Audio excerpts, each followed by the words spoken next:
Welcome back to Let's Play Darkest Dungeon. I'm your host, Timepants, and today you join the action in meteorite due to foolishness on my own part, and I just want to go ahead and apologize for that right up front. If you take a look at our characters, obviously we're not in the greatest shape. I wouldn't say terrible shape, but yeah, I did maybe forget to hit the record button and played maybe for about 40 minutes, and we fought, I think, the what was it? It was the thing from the stars and the pig monster, like the 4-section pig monster, the boss from the Warrens. Yeah. I should also tell you, I am doing this recording in post. I couldn't really, I couldn't really play an unbroken session of,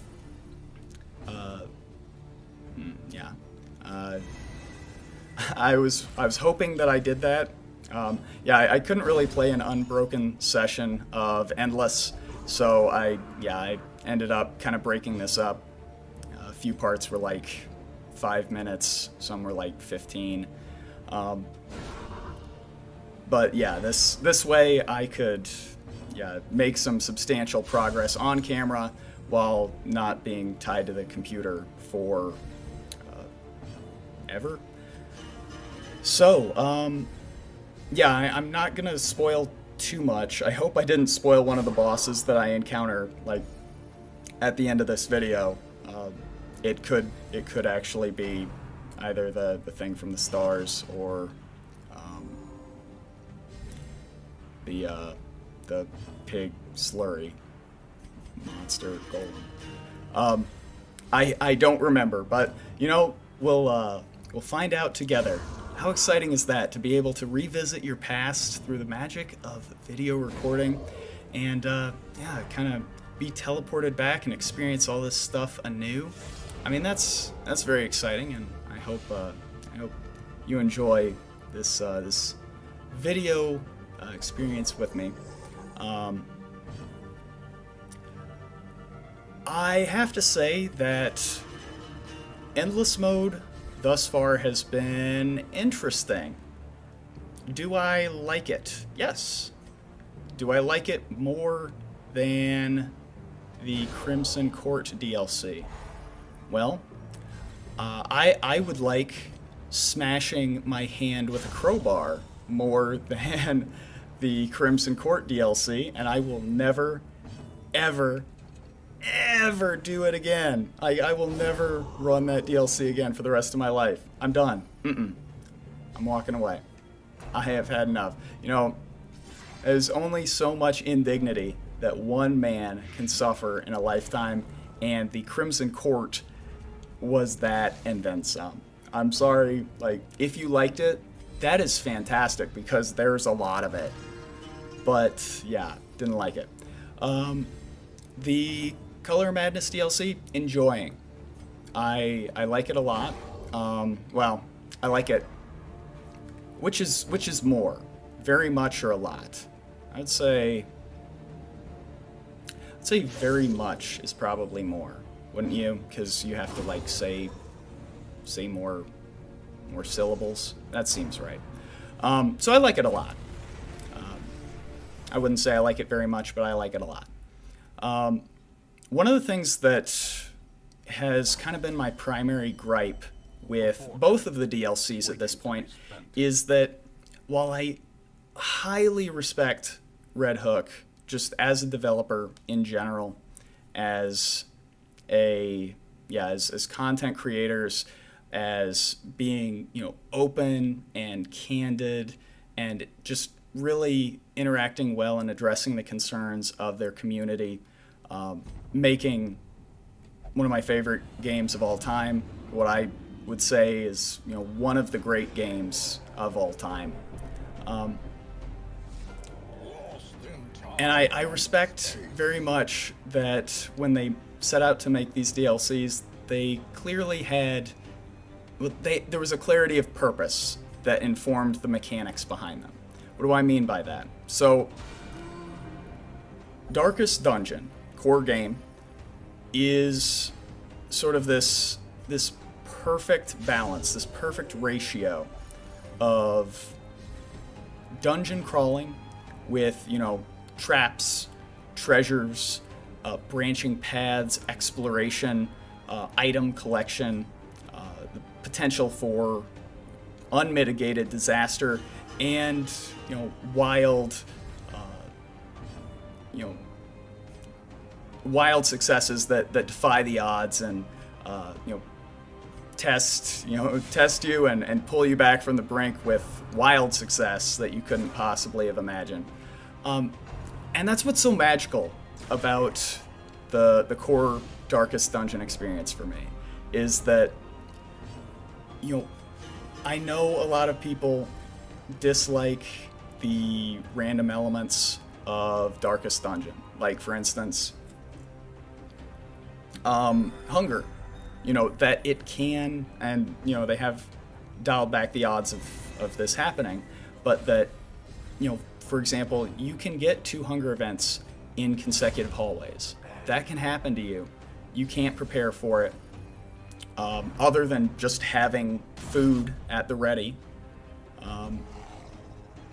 And if you're not ready, and the dice roll doesn't go your way, your very successful run, or your run that's perched on a knife's edge, can suddenly teeter and fall into oblivion, and it can feel like bullshit.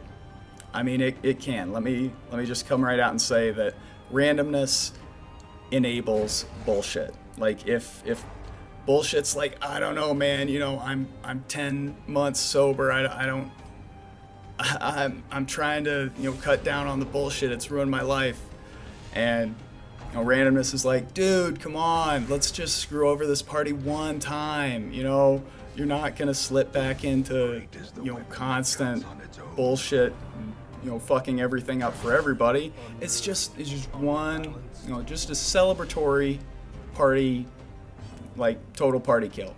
Don't worry about it. You'll be all right. I'll vouch for you. And bullshit's like, okay, I'll inflict myself on this one party, and then of course, shit completely spirals out of control. You think that you've got it under control. You're still showing up to work on time, but it kind of drags on, and you find that bullshit's like kind of creeping into every aspect of your life. It kind of it's taken this hold on you, and it's an allegory for alcoholism. It's not polite, I'm sorry. But yeah, one of the things that I really like about Darkest Dungeon is that bullshit happens, and it's okay because the game tells you. Like, for the most part, Darkest Dungeon's mechanics are pretty transparent. You can see your damage range, if you attack an enemy. You can see your accuracy, your chance to hit. When you buff yourself, you know exactly which stats have been increased and in what measures.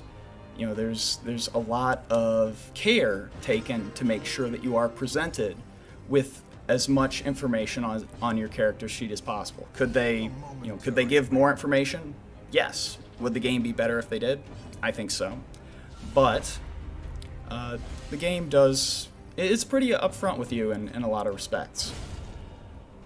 As a matter of fact, all the things that are under your control are pretty clearly stated to the player.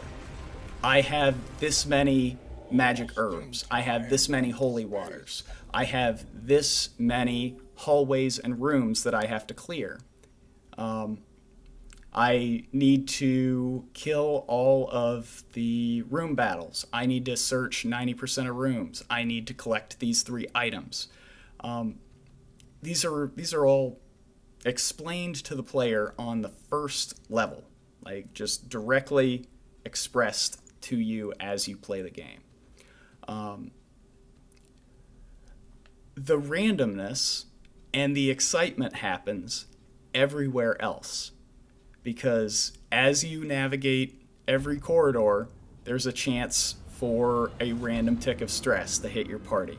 There's a chance that there was a trap that you did not notice. There's a chance that you'll be ambushed by a mini-boss like the Shambler or the Collector, or the thing from the stars now.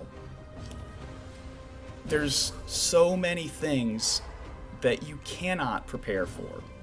You get a bad run of crits, or you miss a lot of... You miss a high percentage attack that you were planning on, to wipe the boss out one turn earlier, and because you fell behind in the damage race, you end up getting got. Like, all of these things are incredibly interesting, compelling sources of, like, fun, engaging gameplay. Like, hats off to Red Hook, because you got it. Like, you didn't get it on the first try, because I know there was a big, beta that lasted for like a year, and there was a lot of iteration and development being done there.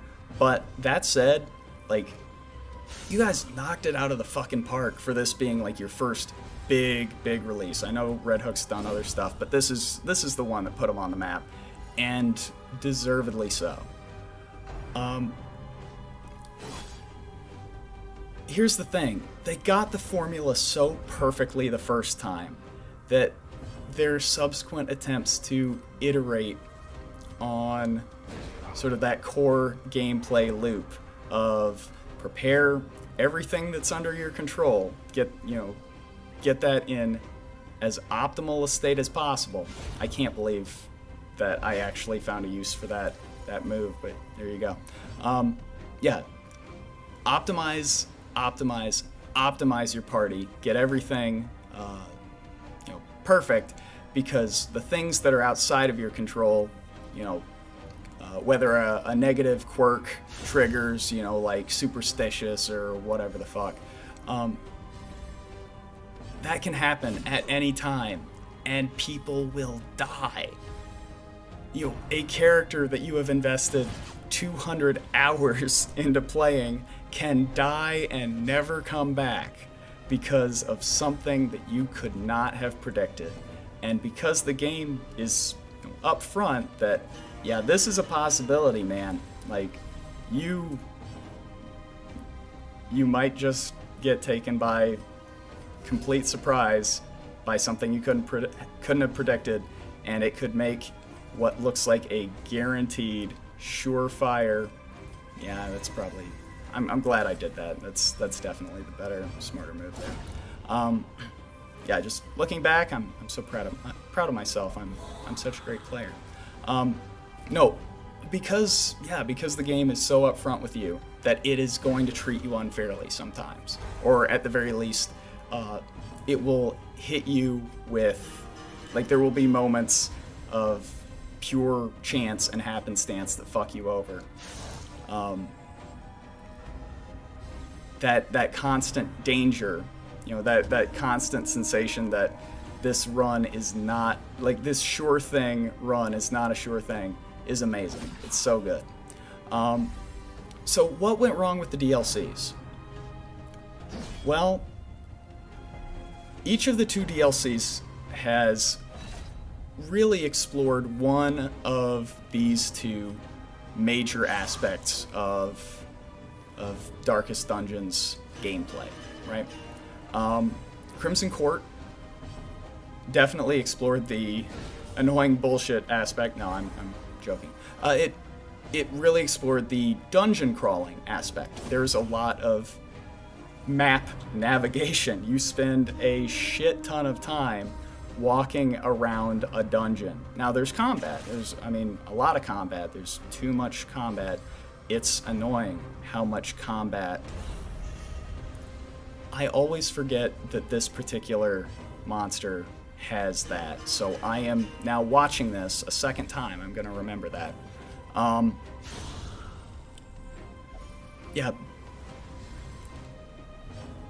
the Crimson Court really explored that dungeon crawling aspect. It was a major component of the Crimson Court experience, as was a lot of other things that I didn't like. For example, receiving trinkets that are objectively terrible. The Crimson Curse is just, it's like having a kindergarten full of kids passing around their flu or their stomach virus. Like, you're just basically trying to keep your infected party members as far away from your healthy party members as possible. And of course they commingle, and it just creates a huge, disgusting, awful mess.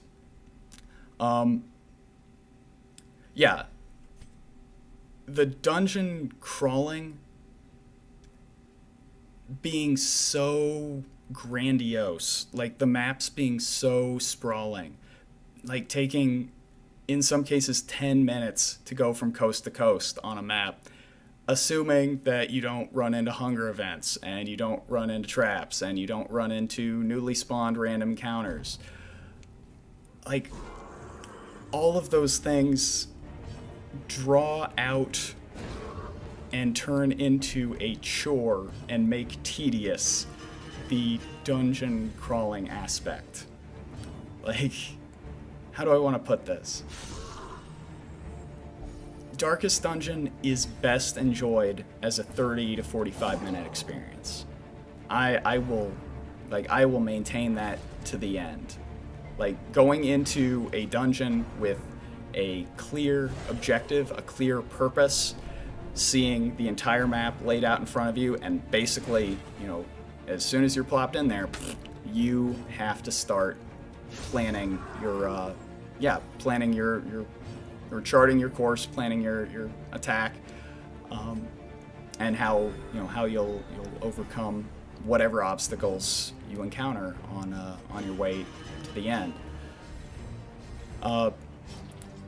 With the Crimson Court, the map is enormous, and you don't get to see all of it. You're not being given all the information up front. And again, it's certainly Red Hook's prerogative to change up the formula. They certainly don't have to make the DLC, and I don't think Red Hook is well advised to make the DLC exactly like the core experience.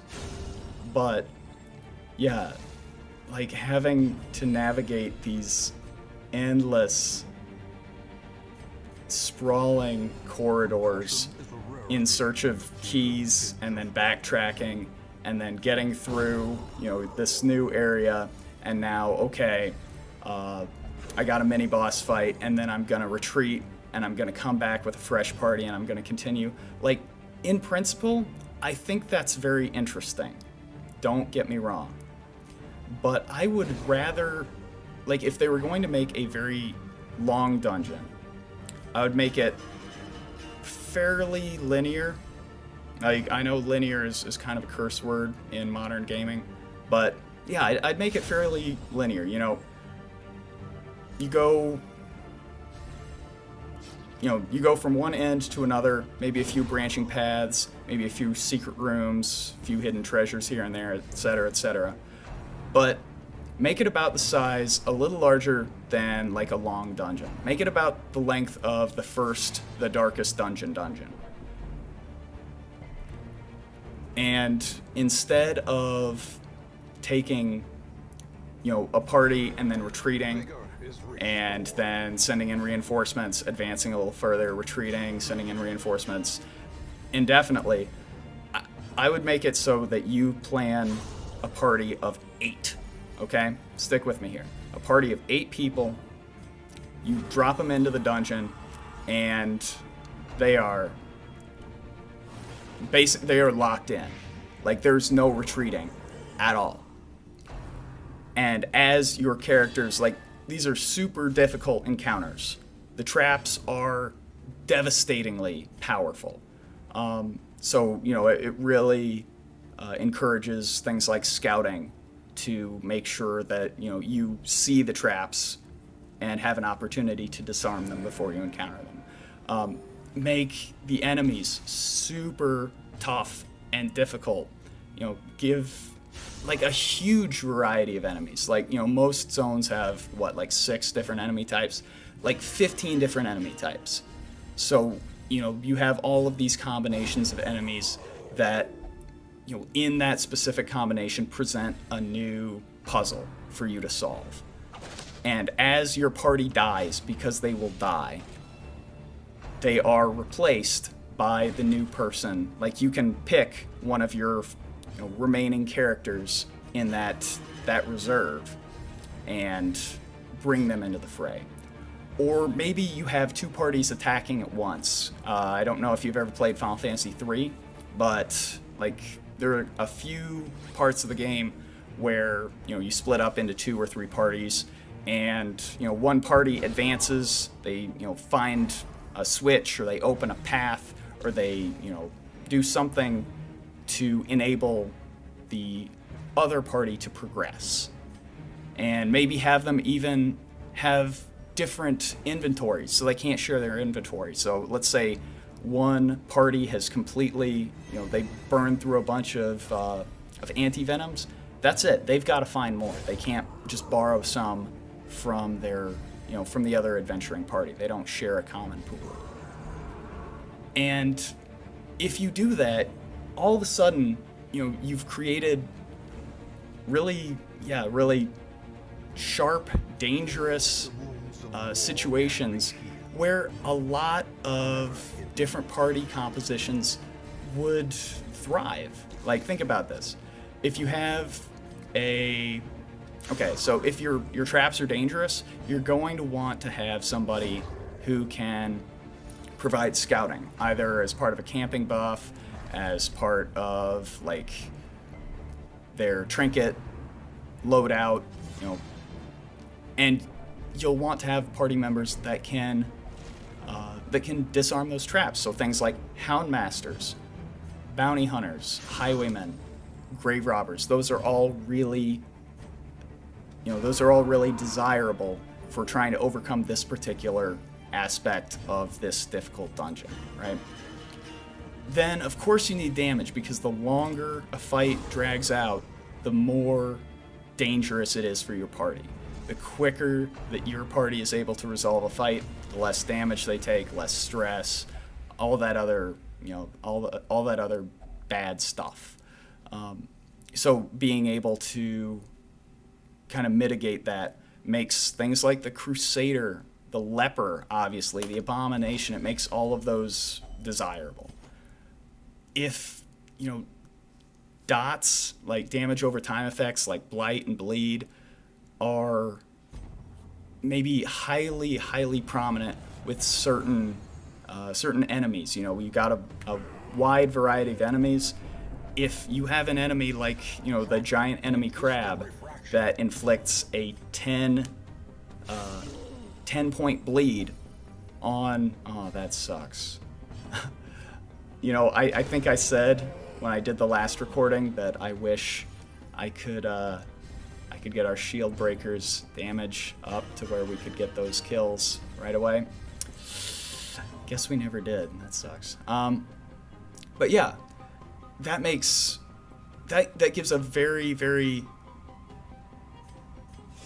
that really incentivizes using the Plague Doctor, where you might not consider it, because you might not be able to rely on, especially with the patch now, stun the way you used to. So her stock fell, but if you can save a lot of room in your inventory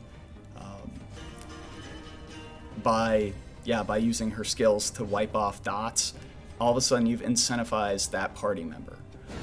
Like,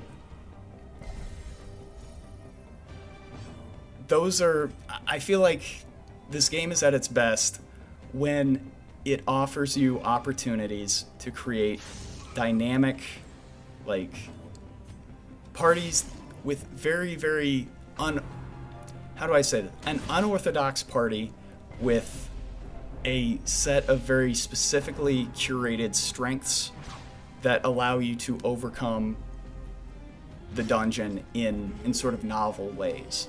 I think back to, okay, so we fought the Wolf like 3 years ago, and I will always look back on that encounter with pride, because we took 2 antiquarians and 2 mans at arms, and we won. Like, we didn't do great, but we had a very specifically balanced set of strengths and weaknesses that the party was designed around. High dodge, high protect, access to healing, decent damage, stuns, and because we designed our party heading into the dungeon with all of those strengths and weaknesses, we were able to overcome a challenge that we weren't even familiar with and is actually quite difficult.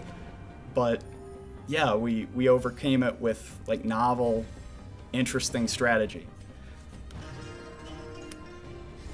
That is lost. To an extent, that is lost in the Color of Madness. Like, the Color of Madness is the counterpoint to the Crimson Court, whereas the Crimson Court was all about the dungeon crawling aspect of Darkest Dungeon. This is combat, 100%. Like, the only non-combat or the only dungeon crawl related content that was added in the Color of Madness was the new mini boss. And that's not like, I'm not complaining. Like, the new mini boss is cool. Like, real cool, actually. But you cannot, like, Scout doesn't matter, right? You do not design an endless dungeon crawl party with Scout in mind. You don't design it with trap disarm in mind.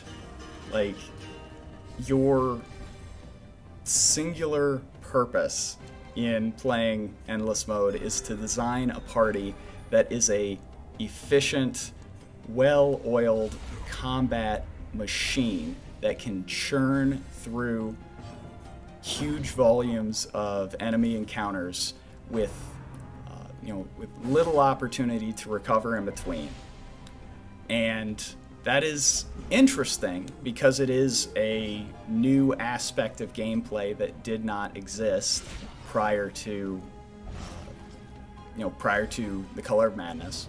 And that's awesome. Because again, there's nothing wrong with exploration, innovating, iterating, changing, altering, introducing new elements to the game with your DLC. That's what you would like to see, ideally. But it is not like creating a party purely designed around combat efficacy is not the part of Darkest Dungeon that really speaks to me. That, to me, is one component of a much, much larger experience, a much larger interconnected system of mechanics and design choices. And so, yeah, losing that to, that the full experience or the lion's share of the Color of Madness experience is, cutting out that dungeon crawling, that dungeon crawling element. I feel like something is lost. It's not as good as the core game, and it can't be as good as the core game. It can be good. It can be fun because, it is, but yeah, it is not the part of Darkest Dungeon. Like, the combat is not the part of Darkest Dungeon that I really find myself enthralled by. I like it. I love designing strong combat-focused parties, just not to the exclusion of everything else. So yeah, I don't I don't hate it. Yeah, Color of Madness is fun, but this is not going to be this is not for me the definitive Darkest Dungeon experience. I don't look at Darkest Dungeon and think I want more combat. I think like I want new weird challenges, that require a novel, like measured approach. And I have the core game for that, and it's always going to be one of my favorite games. But all this to say, I don't see myself playing a whole lot of endless mode. I think I will play enough endless mode to get us the 10 ancient memories, is it? So that we can, if we would like, buy the Never Eat Again building in the hamlet. That said, I don't think I'm going to buy it because, like I said, one of the most fun things about the game is that there is this aspect of randomness that you can't really account for, and hunger is absolutely essential in creating that that environment for kind of those emergent situations to occur. So yeah, I will play some more endless mode.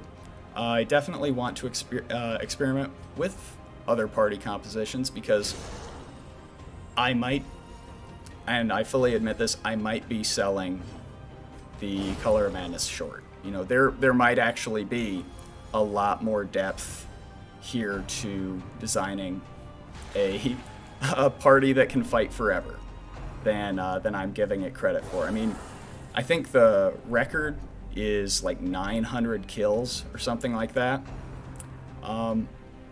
That's not a goal for me. I think in total I spent like 3 or maybe even 4 hours on this endless run. Now, not all of that was like serious, let's buckle down and try and grind out as much or as many fights as we can gameplay, but that is 3 hours of sustained, or 3.5 hours, maybe even 4 hours of sustained progress, like intentional, deliberate progress through the endless mode. And I definitely enjoyed it. It is different, but yeah, I don't think I don't think I'm going to be doing like non-stop